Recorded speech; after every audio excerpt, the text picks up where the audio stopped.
ദൈവത്തിന് മറുപടി അവരെ വാങ്ങിക്കുവാൻ നമ്മൾ ആഗ്രഹിക്കുന്നവരാണ്. നമ്മൾ 2024 12-ാം മാസം അതിന്റെ 7-ാമത്തെ ദിവസത്തിലാണ് നിൽക്കുന്നത്. നമ്മൾ 1-ാം മാസത്തിൽ പ്രാർത്ഥിച്ച പല വിഷയങ്ങൾക്കും ഇതുവരെയും മറുപടി ലഭിച്ചിട്ടില്ല. പ്രാർത്ഥനയ്ക്ക് മറുപടി ലഭിച്ചിട്ടുണ്ടോ? ഉണ്ട്. ലഭിച്ചിട്ടുണ്ടോ? ഉണ്ട്. ലഭിച്ചിട്ടില്ലയോ? ഇല്ല.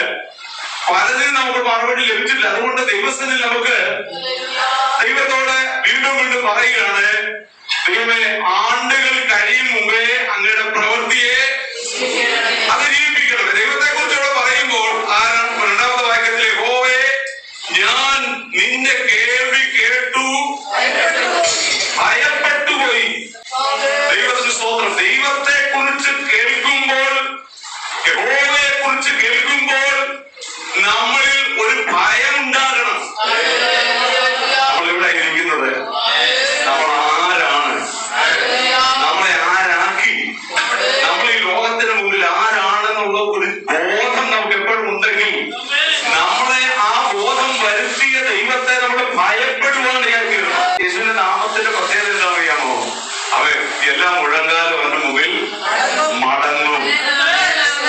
എല്ലാ മുട്ടും മടങ്ങും. എല്ലാ നാവും യേശു മാത്രം കർത്താവെന്ന് യേശു പറയും. ഹല്ലേലൂയ.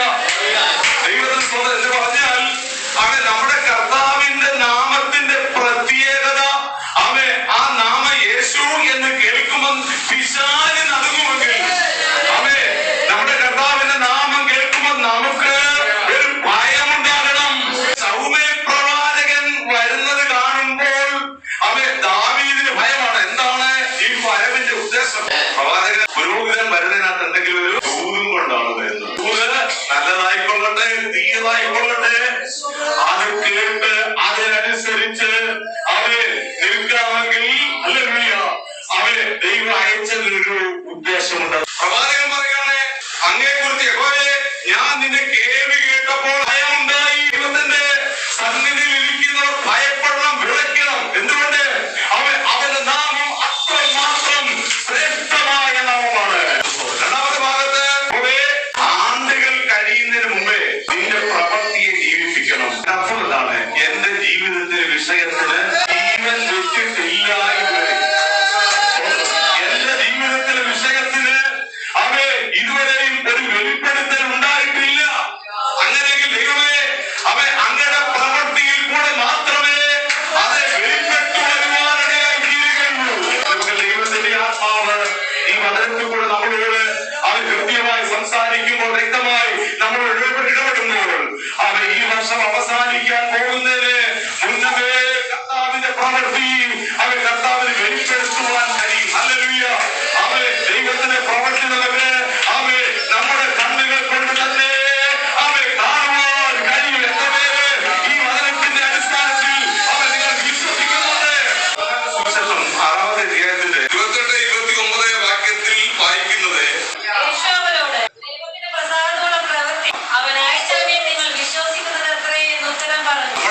നമ്മൾ എന്തിനാണ് കൂടുതൽ വിശ്വസിച്ചിരിക്കുന്നത്? നമ്മുടെ വിഷയത്തിലാണ് നമ്മൾ കൂടുതൽ പ്രാധാന്യം കൊടുക്കുന്നത്. നമ്മുടെ വിഷയം അത് ചെറുതോ വലുതോ ആയിക്കൊള്ളട്ടെ, ദൈവസന്നിധിയിലേക്ക് സമർപ്പിക്കുമ്പോൾ നമ്മുടെ വിശ്വാസമാണ് നമ്മുടെ വിഷയത്തിന് ദൈവം മറുപടി തരുവാണ് കേൾക്കുന്നത്. 2 കൊരിന്ത്യർ ലേഖനം 13-ാമത്തെ അധ്യായത്തിന്റെ 5-ാമത്തെ വാക്യം, വിശ്വാസത്തിൽ ഇരിക്കുന്നുവോ എന്ന് നിങ്ങളെ തന്നെ പരീക്ഷിക്കുകയും നിങ്ങളെ തന്നെ ശോധന ചെയ്യുകയും. നമ്മൾ വിശ്വാസത്തിൽ തന്നെയാണോ ഇരിക്കുന്നത്? ഹല്ലേലൂയ. അതെന്ത് ചെയ്യണമെന്നാണ്? നമ്മൾ നമ്മളെ തന്നെ പരീക്ഷിച്ചു നോക്കണം. പിശാച് പരീക്ഷിക്കുന്ന പല സന്ദർഭങ്ങളിൽ നമ്മൾ വിശ്വാസിയാണോ എന്ന് എങ്ങനെ അറിയാം?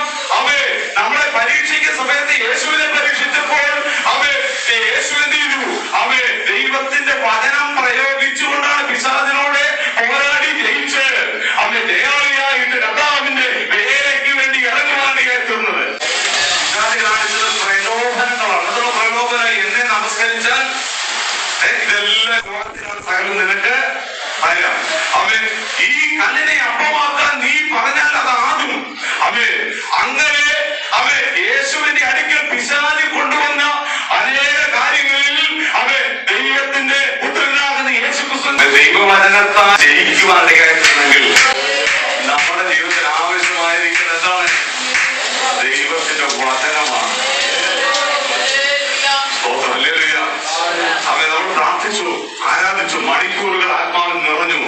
പക്ഷേ ദൈവവചനം നമ്മുടെ വായിക്കൽ വേണം. എതിർത്ത് നിൽക്കുവാൻ കഴിയേണ്ടതിന് ദൈവവചനമാണ് നമ്മുടെ വായിൽ ആവശ്യമായിരിക്കുന്നതെങ്കിൽ പിശാചുകളുടെ സകല പ്രവൃത്തികളെയും പോരാടി ജയിക്കുവാൻ ശാസിച്ചാൽ മാത്രം പോരാ. ദൈവത്തിന്റെ വചനത്തിന്റെ ശക്തിയിൽ കൂടെ ദൈവവചനം ഉരുവിട്ടുകൊണ്ട് പിശാചിന്റെ തന്ത്രങ്ങളെ പോരാടി ജയിക്കുവാൻ ഈ ദിവസങ്ങളിൽ ആവശ്യമായിരിക്കുന്നു. നിങ്ങൾ എന്നിൽ വിശ്വസിക്കുന്നുവെങ്കിൽ പിതാവിനോട് നിങ്ങൾ ആ പ്രാർത്ഥിക്കുന്നതിനും ആഗ്രഹിക്കുന്നതിനെല്ലാം മറുപടി തരുവാൻ സ്വർഗസ്ഥനായ ദൈവത്തിന് കഴിയും. ദൈവത്തിന് നടത്താൻ കഴിയാത്ത ഒരു കാര്യമില്ല. അസാധ്യങ്ങളെ സാധ്യമാക്കി തരുന്നു.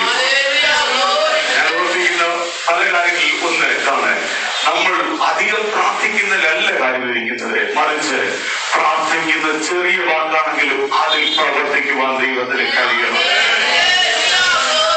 അതിൽ പ്രവർത്തിക്കുവാൻ കഴിയണം. ഹല്ലേലൂയ. ഒരുപക്ഷെ നമുക്ക് അരമണിക്കൂർ പ്രസംഗിക്കാനോ അല്ലെങ്കിൽ 10 മിനിറ്റ് പ്രാർത്ഥിക്കാനോ നമുക്ക് സമയം കിട്ടിയെന്ന് വരികയില്ല. എന്നാൽ ഒരു മിനിറ്റ് നമ്മൾ മൗനമായി നിന്ന് ദൈവത്തോട് പ്രാർത്ഥിക്കുമ്പോൾ അവിടെ ദൈവത്തിന് പ്രവർത്തിക്കാതിരിക്കുവാൻ കഴിയുകയില്ല. കാരണം പിതാവിനോട് പുത്രന്റെ നാമത്തിൽ എന്ത് യാചിച്ചാലും അത് നൽകാവുന്ന കർത്താവ് വാഗ്ദത്തം ചെയ്യുന്നു. ഹല്ലേലൂയ. യോഹന്നാൻ 9:3 യേശു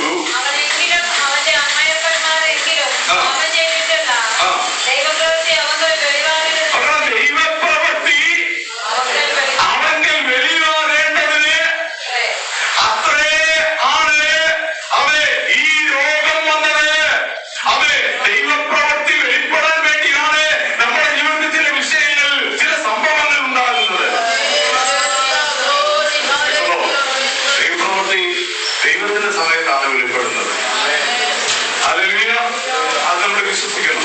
നമ്മുടെ സമയത്തിന് അല്ല, ദൈവത്തിന്റെ സമയത്തിനാണ് ദൈവം പ്രവർത്തിക്കുന്നത്. അതിന് സമയമുണ്ട്. നമ്മുടെ ലോകക്കാരായ വേറെ വാക്കൊക്കെ പറയും, നമ്മളത് പറയുന്നില്ല. നമ്മൾ പറയുന്നത് ഞാൻ എന്റെ വിഷയം ദൈവത്തിന്റെ മുമ്പിൽ സമർപ്പിച്ചു, ദൈവ സമയമായപ്പോൾ എനിക്ക് തന്നു.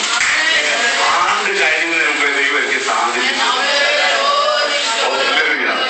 ഈ 2024 തീരാനിനെയും 3 ആഴ്ചകളോടെ ഉള്ളൂ. പക്ഷേ ദൈവത്തിന് നാളെ പ്രവർത്തിക്കാൻ കഴിയും, അല്ലെ? ദൈവത്തിന് മറ്റന്നാൾ പ്രവർത്തിക്കാൻ കഴിയും. ദൈവത്തിന്റെ സമയം എപ്പോഴും നമുക്കറിയില്ല.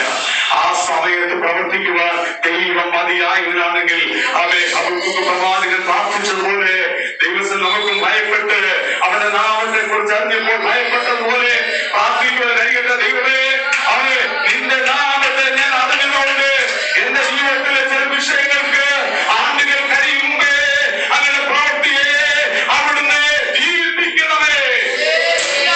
പിറവിയിലെ കുരുടനായ മനുഷ്യനോട് അവിടെ നിലവിളിക്കുമ്പോൾ ഇവനോ ഇവന്റെ അമ്മയപ്പന്മാരോ അല്ല, ഇവനെ സൗഖ്യം വരുവാൻ വേണ്ടി അവന്റെ ജീവിതത്തിൽ ദൈവത്തിന്റെ പ്രവൃത്തി വെളിപ്പെടാൻ വേണ്ടിയാണ് ദൈവം അവന് ഈ രോഗം വരുത്തിയത്. ചില രോഗങ്ങൾ, ചില വിഷയങ്ങൾ, ചില പ്രതിസന്ധികൾ, ചില പ്രതികൂലങ്ങൾ നമ്മുടെ ജീവിതത്തിൽ വരുമ്പോൾ ദൈവമക്കൾ പകരരുത്. ദൈവത്തെ കുറ്റപ്പെടുത്തരുത്. എന്തിനു വേണ്ടിയാണ് ഇത് വന്നത്? ദൈവത്തിന്റെ നാമത്തിന്റെ മഹത്വം വെളിപ്പെടാൻ വേണ്ടിയാണ്. സ്തോത്രം പറയണം.